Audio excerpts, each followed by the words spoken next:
Good morning everyone. आइए start करते हैं अपने आज के लेक्चर के साथ। आज जो हम पढ़ने वाले हैं अपने ऑफिशियल कम्युनिकेशन को आगे बढ़ाएंगे। हमारा जो नेक्स्ट टॉपिक है ऑफिशियल कम्युनिकेशन में, that is memo and circular. अब क्या होते हैं मेमो और सर्कुलर और किस काम आते हैं? मेमोज एंड सर्कुलर जो हमारे काम आएंगे वो इन्फॉर्मेशन स्प्रेड करने के ही काम आते हैं, लेकिन डिपेंड करेगा कि हमें इन्फॉर्मेशन कहाँ से कहाँ पहुँचानी है। दोनों में ही इन्फॉर्मेशन वन टू मैनी जाती है।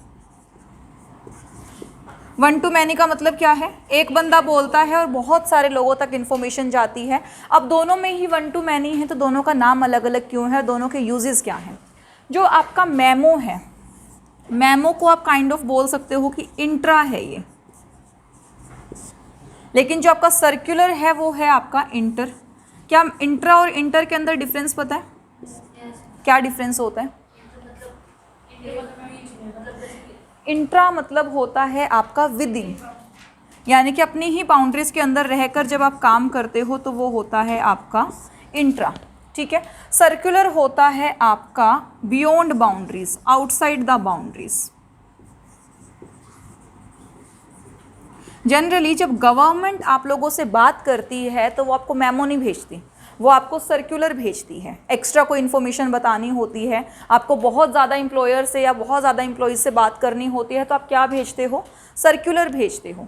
लेकिन अब हम किसके बारे में बात कर रहे हैं? हम लोग बिजनेस के बारे में बात कर रहे हैं, एक ऑर्गेनाइजेशन के बारे में बात कर रहे हैं। तो ऑर्गेनाइजेशन में सर्कुलर का मतलब क्या है और ऑर्गेनाइजेशन में मेमो का मतलब क्या है?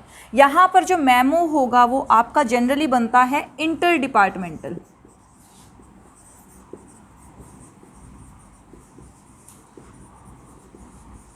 और जो आपका सर्कुलर बनता है वो फॉर ऑल एम्प्लॉयज़ भी हो सकता है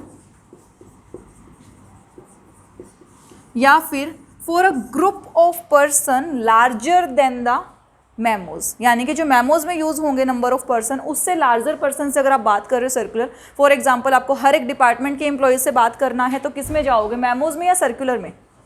सर्कुलर में। एक सेल्स टीम को अपनी प्रोडक्शन टीम से बात करनी है, किस में जाना चाहिए? मेमो में। इंटर डिपार्टमेंटल, एक टीम दूसरी टीम से बात करना चाहती है या simple smaller group of number से आपको बात करनी है तो आप भेजते हो मेमो, और अगर आपको लार्ज नंबर ऑफ ग्रुप से बात करनी होती है तो आप भेजते हो सर्कुलर। सर्कुलर भेजने का पर्पस क्या होता है? आप कोई न्यू पॉलिसीज़ के बारे में इंफॉर्मेशन देना चाहते हो सामने वाले को, कुछ नए रूल्स बनाए हैं, नई पॉलिसीज़ बनाई हैं, उसके बारे में आप सामने वाले को इन्फॉर्मेशन देते हो तो आप क्या बनाते हो? आप बनाते हो अपना पॉलिसीज़, सर्कुलर। उसके बाद क्या होता है? कोई न्यू आइडिया है, कोई न्यू प्रोजेक्ट है,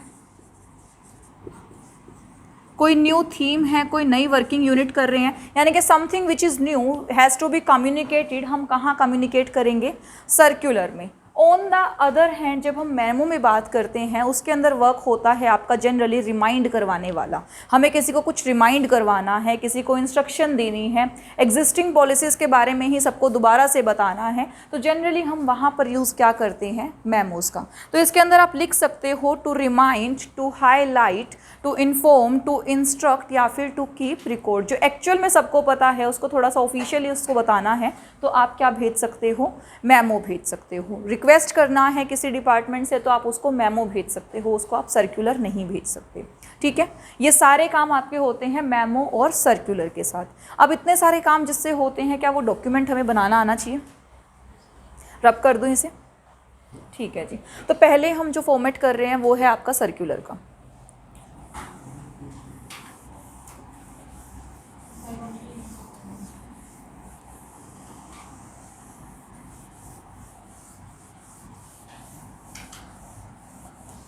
चलो जी।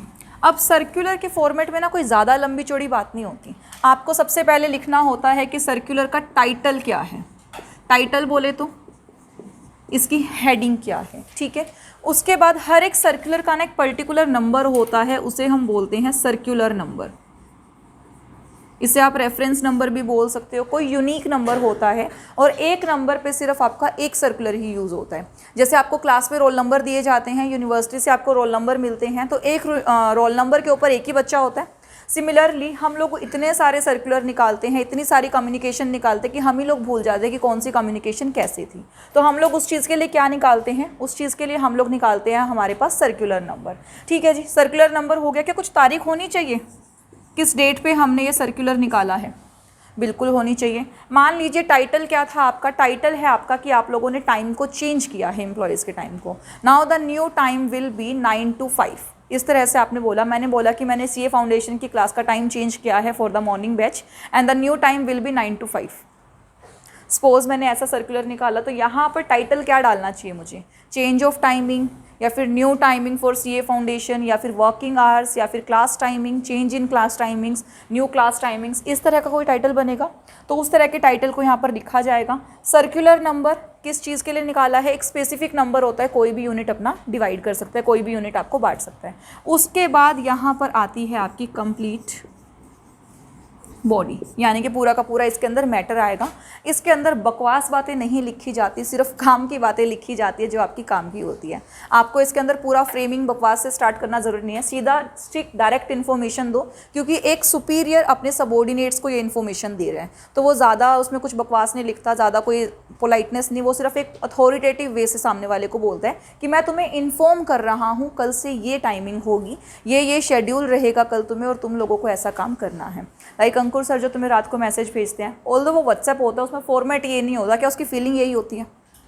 अथॉरिटेटिव टोन होता है उसके अंदर कि कल तुम्हें ये काम करना है, तुमसे पूछा नहीं जा रहा, तुमसे बताया जा रहा है। तो सिमिलरली उसी फॉर्मेट में, उसी लैंग्वेज में आपको ये लाइन यहाँ पर लिखनी है। रिस्पेक्टिव टोन होनी चाहिए, आपके सामने वाले की रिस्पेक्ट करो, ऐसा ना हो कि सामने वाले की डिसरिस्पेक्ट हो जाए उससे। मतलब सामने वाला है तो इंसानी है, तो आपका एम्प्लॉय ही, तो आपको टोन तो रिस्पेक्टिव ही रखनी है अपनी, लेकिन आपका जो कंटेंट है, आपका जो टोन है, वो अथॉरिटेटिव भी होना चाहिए। ऐसा ना लगे सामने वाले को चलो छोड़ो ना, क्या सुनना है, पता होना चाहिए कल से ये टाइमिंग आपको फॉलो करनी है। और लास्ट में आपके आ जाएंगे signature.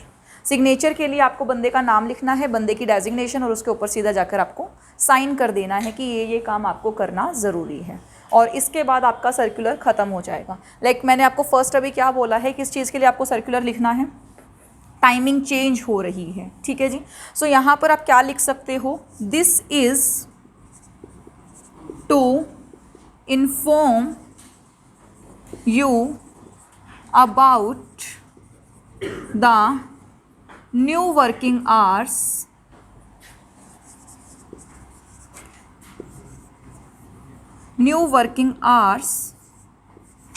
which is required to be follows from tomorrow onwards,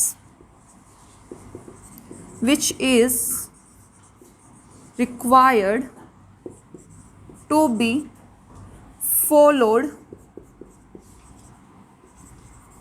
from tomorrow onwards। अब इसके बाद आपकी मर्ज़ी है कि आप लाइन में लिखना चाहते हो या बुलेट्स नंबरिंग में। एक और बात, मैं यहाँ पर बोर्ड में बीचों बीच इसलिए लिखती हूँ क्योंकि ये अच्छे से रिकॉर्ड हो जाता है, प्लस आप सबकी विजिबिलिटी मेंटेन रहती है। इसका मतलब ये नहीं है कि आपको नोटबुक में बीच में लिखना है, ये गलती दोबारा मत करना। तो यहाँ पर बीच में मैं लिख सकती हूँ, आप लोग अपना लेफ्ट अलाइनमेंट से पूरा का पूरा उसको पेज की विड्थ तक लेकर जाएंगे, ठीक है। तो यहाँ पर क्या है, which is required to be followed from tomorrow onwards. आगे आप लिख सकते हो the new time schedule will be as follows, अगर आप बुलेट नंबरिंग में लिखना चाहते हो तो। और अगर आप सीधा लिखना चाहते हो, the new time will be from tomorrow onwards you have to come to at 9 PM या 9 AM sharp, and the time schedule will follow till 5 PM, पूरा लिख सकते हो। या फिर ऐसा लिख सकते हो, the new time schedule will be as follow,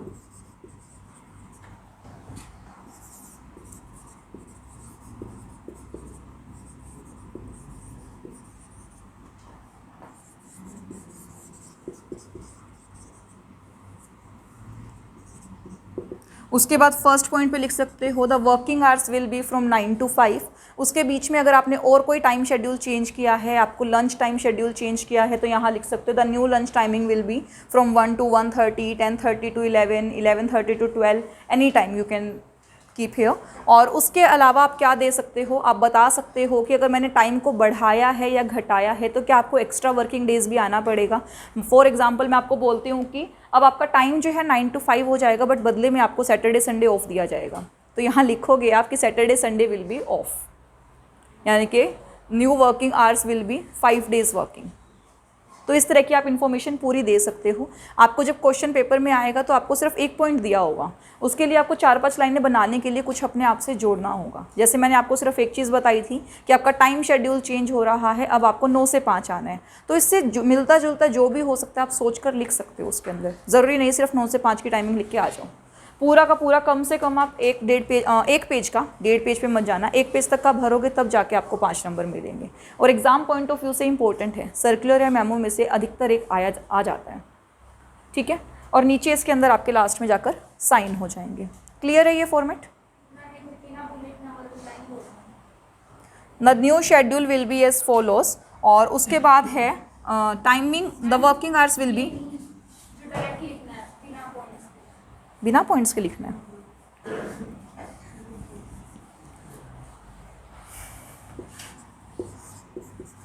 from tomorrow onwards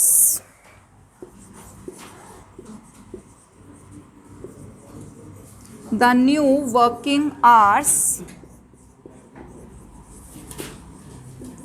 will move from 9 AM to 5 PM.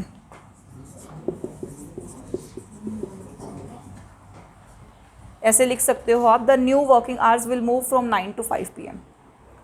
इसके अलावा एनी अदर लैंग्वेज, ज़रूरी नहीं है मैंने इस लैंग्वेज में लिखा है तो आप इसी लैंग्वेज में लिखोगे, आप अपनी पर्सनल लैंग्वेज भी यूज़ कर सकते हो, क्योंकि यहाँ पर कोई हार्ड एंड फास्ट रूल नहीं है कि इसी तरह से लिखा जाएगा। बस इसका बॉडी स्ट्रक्चर मेन है कि आपको ऊपर हेडिंग डालना है, फिर सर्कुलर नंबर, फिर डेट। सर्कुलर नंबर अगर आपको क्वेश्चन में ना दिया हो तो आप यहाँ पर XXX भी डाल सकते हैं, कुछ बनाना चाहो तो बना भी सकते हैं, बट जनरली ये एडवाइजेबल होता है कि आप XXX डालो। डेट डाल देना करंट की अगर क्वेश्चन में ना दी हो तो, और उसके बाद पूरी बॉडी लिखना और लास्ट में आकर आपके साइन करने हैं, ठीक है जी। टाइटल नहीं, ये हेडिंग नहीं डालनी होती कि ये टाइटल है, ये सर्कुलर नंबर है, ये डेट है, वो देखते ही समझ में आ जाता है। अब वो वाली हेडिंग आपको डालने की ज़रूरत नहीं है। जब आप छोटे होते हो तो आपको स्कूल में सिखाया जाता है ताकि आपको याद रहे, इसे टाइटल बोलते हैं। अब आपको ये याद हो चुका है। हाँ, टाइटल आप सेंटर में लिखो, दो कर कहीं भी सकते हो, बट जो आपका जनरल सिनेरियो है हर जगह लेफ़्ट में साइन होते हैं, लेफ़्ट अलाइनमेंट में बेटर रहते हैं वो। इसे रब कर सकती हूँ मैं, नोट डाउन कर लिया सबने? मैं मेमोज का आपको एक फॉर्मेट और दिखा देती हूँ, उसके बाद आप लोग मुझे लिख कर दिखाओगे सर्कुलर भी और मेमो भी। एक पेज भरेगा आपका टाइटल नंबर, फिर एक लाइन छोड़ोगे, फिर सर्कुलर नंबर, डेट, फिर एक लाइन छोड़ोगे, उसके बाद ये लिखोगे, उसके बाद आप ये लिखोगे, उसके बाद आप अपनी, ये श्योर क्यों कर रहे हो तुम लोग? तुम लोगों को बीच बीच में डोज की ज़रूरत पड़ती है क्या? या तुम लोगों को ऐसा लगता है कि चलो आगे वाले बच्चों से अभी बात हो रही है तो हमें छूट मिली हुई है, हम शोर मचा सकते हैं, हमें कोई देखने वाला नहीं है, ऐसा है? या फिर तुम्हें मज़ा आने लगा है खड़े होके काम करने में? जैसा हो बता देना मुझे, कंफर्टेबल जिसमें हो, खड़े होके काम करना है, मुझे कोई इश्यू नहीं है, आते ही खड़े हो जाया करो। तो इसके बाद आप एक लाइन छोड़ोगे, उसके बाद ये आपका कम से कम 7-8 लाइन में जाएगा अगर आप बुलेट्स नंबरिंग डाल के करते हो। उसके बाद लास्ट में आप साइन करोगे तो लगभग पौना पेज आपका भर जाता है इस चीज़ के अंदर। लिख कर देखो, भरेगा आपका पौना पेज। पौना पेज लिखते हो इनफ है वो।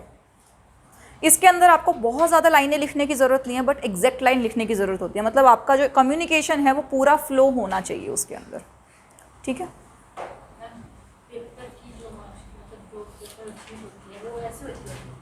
लेकिन फिर उसकी विड्थ भी कम होती है ना, लंबाई कम होती है अगर विड्थ ज़्यादा होती है तो। पेपर छोटा दिखता है। उसकी विड्थ ज़्यादा होती है, फिर लंबाई कम होती है। आपकी जो नोटबुक्स होती हैं उसकी लंबाई ज़्यादा होती है और विड्थ कम होती है। हो जाता है पूरा नहीं, हो जाता है पूरा, कोई इशू नहीं है उसका। अगर वहाँ पर आप इसको हाफ पेज में भी लिखते हो लेकिन आपकी लैंग्वेजेस बिल्कुल परफेक्ट है। ये एक पेज तो मैं इसलिए बोलती हूँ कि आप अपना सारा कंटेंट एक लाइन में लिखोगे तो आपसे ज़्यादा दिक्कतें आएंगी। दिक्कतें इसलिए आएंगी क्योंकि जब आप लंबी लंबी लाइनें बनाते हो ना तो उसके अंदर ग्रामेटिकल मिस्टेक ज़्यादा होती है। When you create short lines तो ग्रामेटिकल मिस्टेक बहुत कम आती है उसके अंदर। तो जितना शॉर्ट लाइन बनाओ, और शॉर्ट का मतलब ये नहीं है 2 वर्ड्स बनाने के बाद आप लोगों ने पॉइंट लगा दिया, बिल्कुल लाइन ही ना क्रिएट करो, ग्रामर आए ना उसके अंदर, ऐसा भी नहीं करना आप लोगों को, ठीक है जी। उसके बाद है अगला आपका मेमो। मेमो जो आता है आपका इंटर डिपार्टमेंटल होता है। जनरली जो मेमो इशू किया जाता है आपका वो लेटर हेड पे होता है। तो ऊपर लेटर हेड बनाना आता है आपको, सीख चुके हो लेटर हेड बनाना, ठीक है जी। लेटर हेड बनाने के बाद आपको क्या बताना है कि ये क्या है, इंटर ऑफिस मेमो, एक ऑफिस से दूसरे ऑफिस जा रहा है, ठीक है। जब एक डिपार्टमेंट से दूसरे डिपार्टमेंट जाता है तो इसके अंदर पूरा का पूरा चीज़ आपको लिखना होता है। तो सबसे पहला तो आएगा कि किस डेट को आपने ये मेमो इशू किया है, ठीक है जी। डेट के बाद आएगा किस डिपार्टमेंट से रन कर रहा है, फ्रॉम डिपार्टमेंट का नाम से मैं यहाँ पर बोलती हूँ कि ये सेल्स टीम है, सेल्स डिपार्टमेंट है तो सेल्स डिपार्टमेंट का नाम आ गया। टू, कौन से डिपार्टमेंट को इशू किया गया है, से प्रोडक्शन टीम है तो प्रोडक्शन डिपार्टमेंट। ऐसे भी हो सकता है समटाइम्स आईटी डिपार्टमेंट को हर इंडस्ट्री से बात करनी पड़ती है, हर टीम से, अगर कोई सर्वर एरर आता हो तो कुछ भी आता है। तो मान लो यहाँ पर आईटी डिपार्टमेंट है, आईटी डिपार्टमेंट के बाद हो गया मान लो लीगल टीम है, हमारा काम तो लीगल टीम के साथ ही पड़ेगा ना, तो अपने डिपार्टमेंट का एग्जाम्पल देख लेते हैं। तो हमारा आईटी डिपार्टमेंट और लीगल टीम, ठीक है जी। टू आ गया, फ्रॉम आ गया, किस चीज़ की कमी है, सब्जेक्ट की कमी है, ठीक है। एक सब्जेक्ट लिख देते हैं, सब्जेक्ट क्या रहेगा आपका, जो भी आपको क्वेश्चन के अंदर दिया होगा। अब इसके अंदर एक चीज़ और आपको लिखनी है, जैसे वहाँ सर्कुलर नंबर लिखा था, यहाँ आप डाल दो रेफरेंस नंबर। इसमें हिरार्की में कोई फ़र्क नहीं होता, ऊपर नीचे कहीं पर भी लिख सकते हो आप, लेकिन फिर भी अगर जैसे बुक में दिया हुआ है उस तरह से लिखोगे तो आपके मार्क्स थोड़े ज़्यादा आएंगे, क्योंकि बुक वाले अपने ही एग्जैक्ट फॉर्मेट को अपना सजेस्टेड आंसर मान के चलते हैं, ICAI। तो यहाँ पर जो आपका रेफरेंस नंबर है वो सब्जेक्ट के ऊपर दिया गया है एज़ पर योर बुक्स, तो यहीं पर आप डाल देना। रेफरेंस नंबर अगेन वो यूनिक नंबर होता है, जैसे आपने सर्कुलर नंबर डाला था, सिमिलरली यहाँ पर आप कोई भी रेफरेंस नंबर डाल सकते हो। रेफरेंस से हमें पता चल जाता है कि हम किस सर्कुलर की बात कर रहे हैं और कैसे बात कर रहे हैं, ठीक है। तो रेफरेंस नंबर आ गया, सब्जेक्ट आ गया, उसके बाद हमारा स्टार्ट हो जाता है सीधा काम कि क्या काम आपको करना है, और वहाँ पर आपने पूरा का पूरा काम डाला। यहाँ पर आपको ज़्यादा सैल्यूटेशन देने की ज़रूरत नहीं है, क्योंकि आपने ऊपर ही बता दिया कि आप किससे बात कर रहे हो। फ्रॉम और टू के अंदर सब कुछ आ गया। नीचे यहाँ पर आप एग्जैक्ट अपना मैटर लिखो कि क्या इन्फॉर्मेशन देनी है, जिस तरह से हमने सर्कुलर में डाला था। और इसके नीचे आपको साइन करने की भी ज़रूरत नहीं होती, क्योंकि ऊपर ही सारी डिटेल्स होती है, from sale department, IT department. ये जो साइन की ज़रूरत नहीं होती, ये एज़ पर द फॉर्मेट है।